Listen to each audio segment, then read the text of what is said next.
Hey guys, thanks for watching. Thanks for listening. This is your host Thomas Tyree from On the Hot Podcast. Today, this will be episode 91 for you guys. This episode is becoming, of course, on all four of our platforms: our Instagram account, our Facebook account, our YouTube account, and our Apple Podcast account.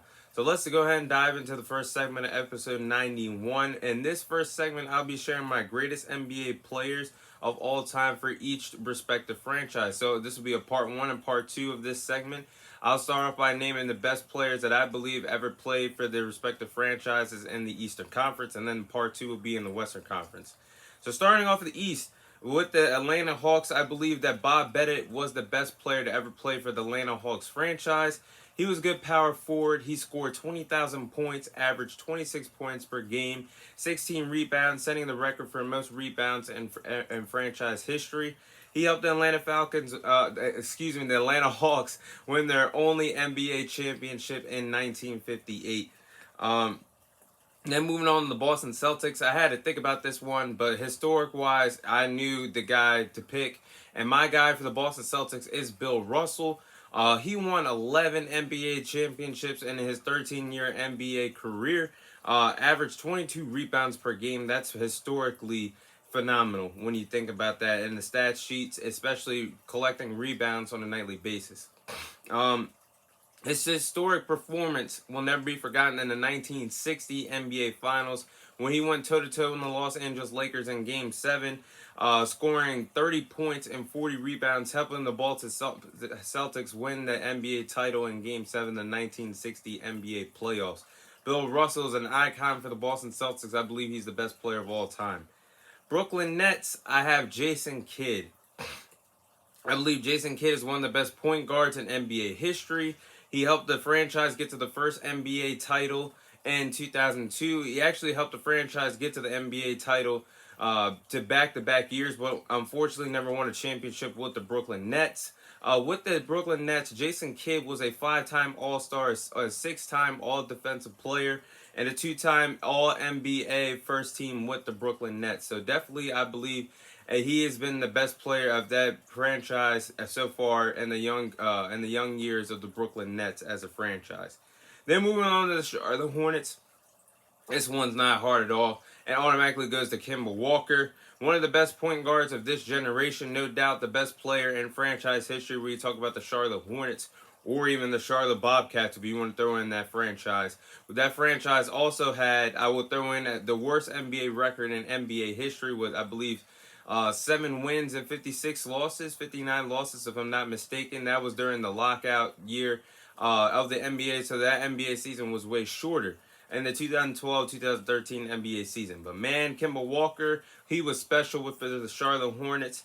He scored the most points in franchise history and played the most minutes in franchise history for the Charlotte Hornets. So although he never helped the Charlotte Hornets get to NBA title, which really he never had any help for Charlotte in his prime years in his career with the Charlotte Hornets, he unfortunately didn't have playoff success.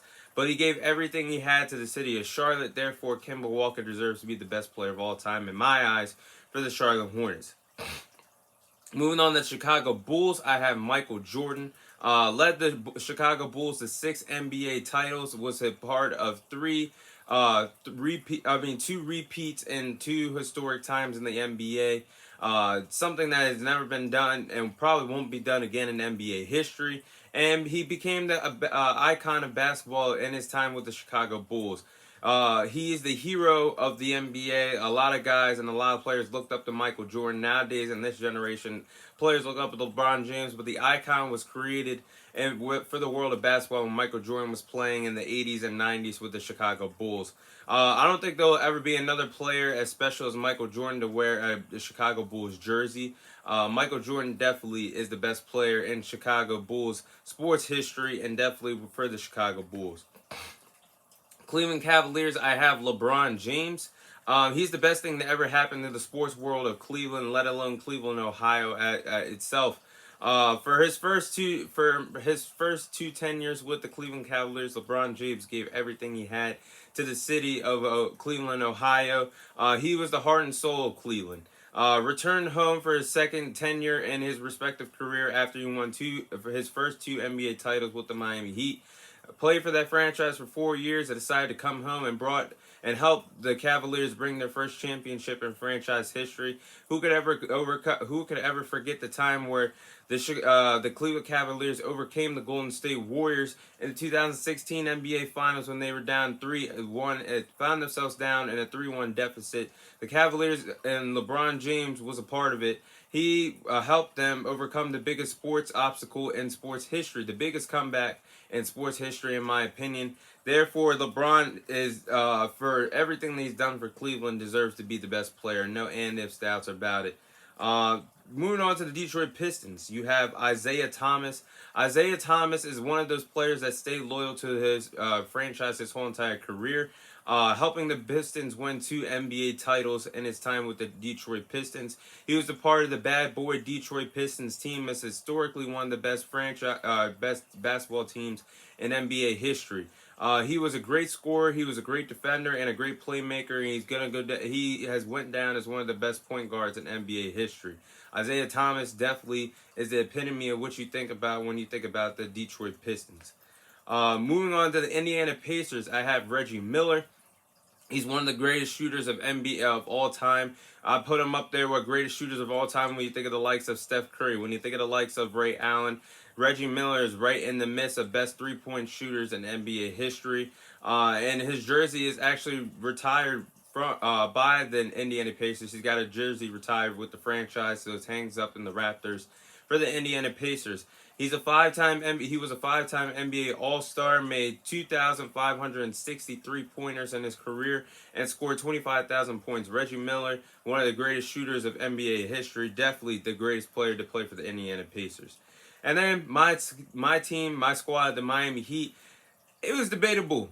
But Dwayne Wade is the greatest player for the Miami Heat in that respective Miami Heat history.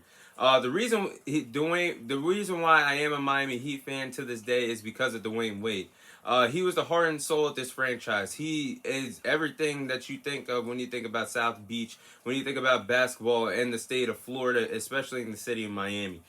He helped the Heat win 3 NBA titles. There are only 3 NBA titles that they ever won in franchise history. Dwayne Wade has been a part of all 3 of those championship runs. And he won his first championship before LeBron James came to South Beach and before Chris Bosh came to South Beach to perform the Big 3 in Miami. He had one of the greatest finals performances in NBA Finals history. When he was young in his career, he averaged 34 points per game in the 2006 NBA Finals, where we saw Dwayne Wade and Shaq team up to take out the Dallas Mavericks in the NBA Finals in the 2006 NBA Finals. So Dwayne Wade is definitely the best player in Miami Heat history.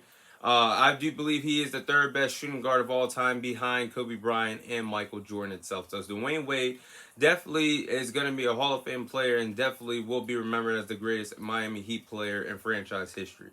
Moving on to the Milwaukee Bucks, I put Giannis as the greatest player in franchise history. Already the all-time leading scorer in franchise history, also leads the franchise in blocks and triple-doubles already in his young career. Hasn't even hit the age of 30 years old yet. He won a championship the right way, and it's hard to do in this era because there's a lot of super teams created. Giannis stayed patient, stayed loyal to Milwaukee, got help. Chris Middleton became a star. Drew Holiday became alongside to play with him. Brook Lopez, etc. And he won his first NBA title the right way, the loyal way with the Milwaukee Bucks. He became a homegrown talent. Nobody thought he'd be one of, if not the most feared NBA player in the world of basketball today. To me, right now, Giannis is the overall best player in the league right now, and he was a homegrown talent. Nobody expected him to have this much success in his NBA career. He became a 2-time MVP, a former Finals MVP, Defensive Player of the Year, former Defensive Player of the Year, I should say, and is far from finished from writing his story with the Milwaukee Bucks. Giannis has definitely been a treat, I should say, to watch with the Milwaukee Bucks. The New York Knicks, Patrick Ewing. I did my homework on him. I know I'm a youngin', but I did my homework on him. He's the greatest player in Knicks history. Leads the franchise in points scored, blocks, rebounds, and games played for the New York Knicks. Tried everything he could to help the New York Knicks win an NBA title, but was derailed by the Chicago Bulls several times in the Eastern Conference, so therefore never got a legitimate chance to compete for an NBA championship, or let alone get past the Chicago Bulls in the Eastern Conference. Orlando Magic. I have Shaquille O'Neal as their greatest player in franchise history.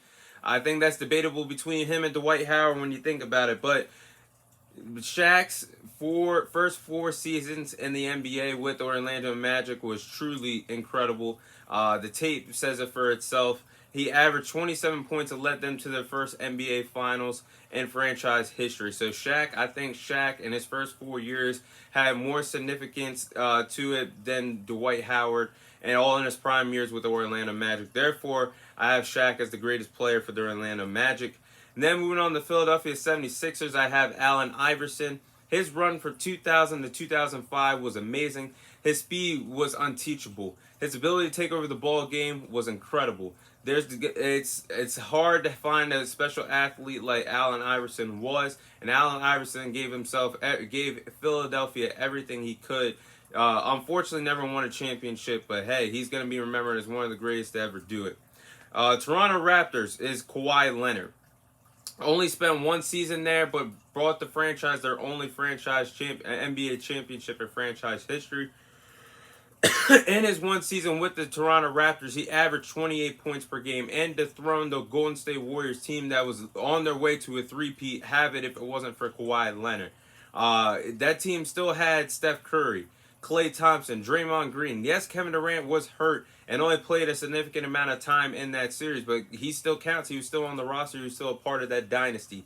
And then Steve Kerr coaching. Kawhi Leonard single-handedly dethroned the Golden State Warriors and helped the NBA change its landscape, because then we saw that following NBA offseason, Kevin Durant leave the Golden State Warriors and go to the Brooklyn Nets.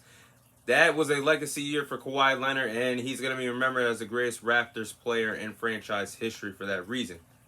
And last but not least, in the Eastern Conference is Washington Wizards, Wes Unseld. Yes, a lot of people are not going to know his name. He played in his tenure for the Washington Wizards. It was actually when they were remembered as the Bullets. He was the first MVP in 1978. Finals MVP in 1978 for this respective franchise. Helped the franchise win their only NBA title. So therefore, that is all the players I believe are the greatest players to play for their respective conferences, respective teams in the Eastern Conference. Now we'll be moving on to the Western Conference, doing it as well.